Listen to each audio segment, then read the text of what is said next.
জঙ্গি মব সন্ত্রাসের জনক, অবৈধ অসাংবিধানিকভাবে ক্ষমতা দখলকারী, অর্থ ক্ষমতালোভী ফ্যাসিস্ট ইউনূসের পদত্যাগ, অবৈধ আইসিটি আদালতে জাতির পিতা বঙ্গবন্ধু শেখ মুজিবুর রহমানের সুযোগ্য কন্যা মাননীয় প্রধানমন্ত্রী দেশরত্ন শেখ হাসিনার বিরুদ্ধে দায়েরকৃত সকল মিথ্যা মামলা প্রত্যাহার ও সকল রাজবন্দীদের মুক্তির দাবিতে 10, 11, 12 এবং 13 এই 4 দিন ব্যাপী এদেশের গণমানুষের প্রাণপ্রিয় দল বাংলাদেশ আওয়ামী লীগ মাননীয় নেত্রী প্রধানমন্ত্রী শেখ হাসিনা কর্মসূচি ঘোষণা করেছেন। 10, 11, 12 এবং 13 সারা বাংলাদেশের সকল জেলা এবং উপজেলায় প্রতিবাদ এবং বিক্ষোভ অনুষ্ঠিত হচ্ছে এবং হবে। 13 তারিখ সকাল থেকে সন্ধ্যা পর্যন্ত ঢাকা মহানগরীতে লকডাউন পালন করুন। এই লকডাউনে গাড়ি ঘোড়া যানবাহন, অফিস আদালত, শিক্ষা প্রতিষ্ঠান, কল কারখানা সব বন্ধ রেখে এই অবৈধ জঙ্গি ইউনূস সরকারের বিরুদ্ধে আপনারা অনাস্থা জ্ঞাপন করুন। এই কর্মসূচি পালন করতে গিয়ে ইতিমধ্যে আমরা লক্ষ্য করছি সারা দেশের সকল আপাম জনসাধারণ এক গণজাগরণ সৃষ্টি করেছে। এই গণজাগরণের মধ্য দিয়ে আজকে বাংলাদেশে গতদিন যে কর্মসূচি পালিত হয়েছে, আজকে সারাদিন যে কর্মসূচি পালিত হয়েছে, এর মধ্য দিয়ে এই অবৈধ সরকারের টনক নড়েছে। পায়ের তলার মাটি আজকে টলায়মান। আর সেই কারণেই হিংস্র হায়নার মতো ঝাঁপিয়ে পড়েছে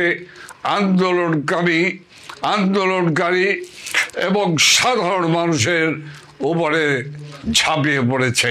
পরিষ্কারভাবে বলতে চাই, বাংলাদেশে যারা আইন শৃঙ্খলা রক্ষাকারী বাহিনী প্রশাসনের সঙ্গে যারা জড়িত আছেন, আমরা পরিষ্কারভাবে বলতে চাই, প্রশাসনের যারা রয়েছেন অতি উৎসাহী প্রশাসনের কর্মকর্তা কর্মচারী এবং আইন শৃঙ্খলা রক্ষাকারী বাহিনী অতি উৎসাহীরা যে আচরণ করছেন, এই আচরণ জনগণ গ্রহণ করে না।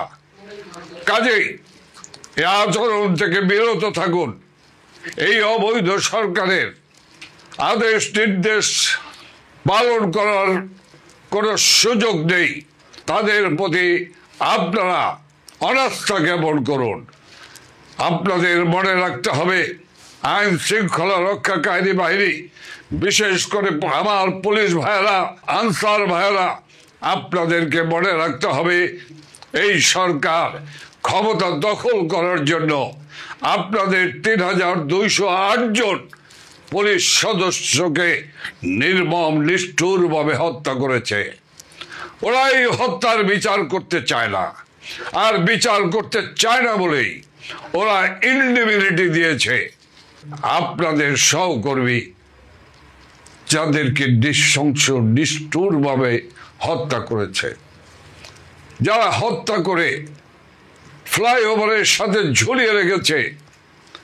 যে পুলিশ কনস্টেবল বোন গর্ভবতী ছিলেন, তার স্বরে চিৎকার করে বলেছে, আমাকে বেরো না, আমাকে বেরো না, আমার গর্ভে সন্তান রয়েছে। এই পাষণ্ডদের, এই খুনিদের হৃদয় কাঁপেনি, তাকেও নির্মমভাবে হত্যা করেছে।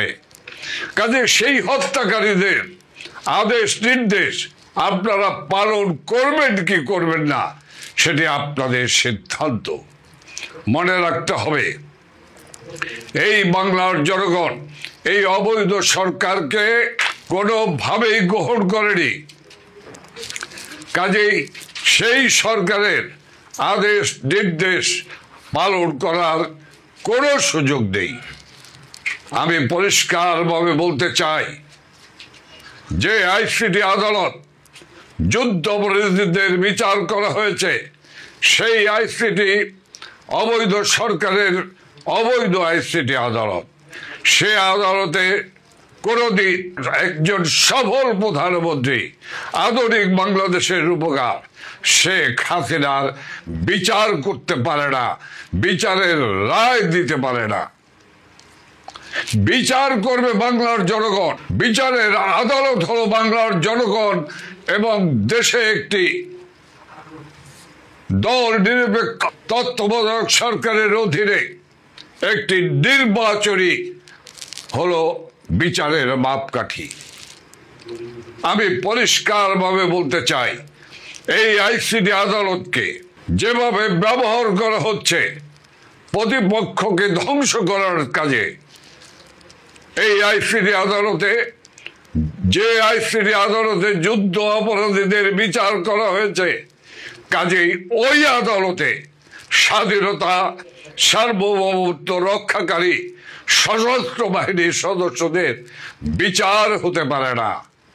সেনাবাহিনীর কোনো সদস্য ওই কোর্টে হাজিরা দেবে না।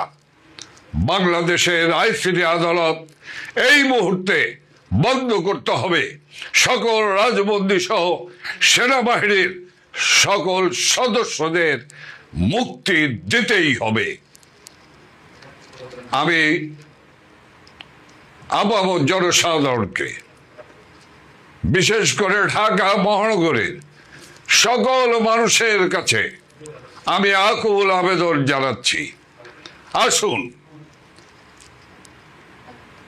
13ই নভেম্বর বৃহস্পতিবার সকাল সন্ধ্যা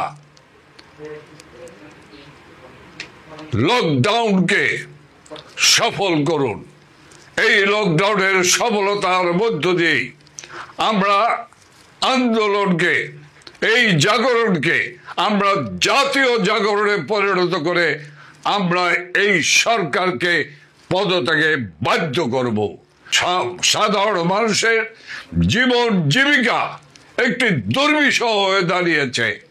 কাজেই এই সরকারের কোনো দায় জনগণের কাছে নেই, কারণ এই সরকার জনগণের সরকার নয়। জয় বাংলা, জয় বঙ্গবন্ধু, জয় শেখ হাসিনার জয়।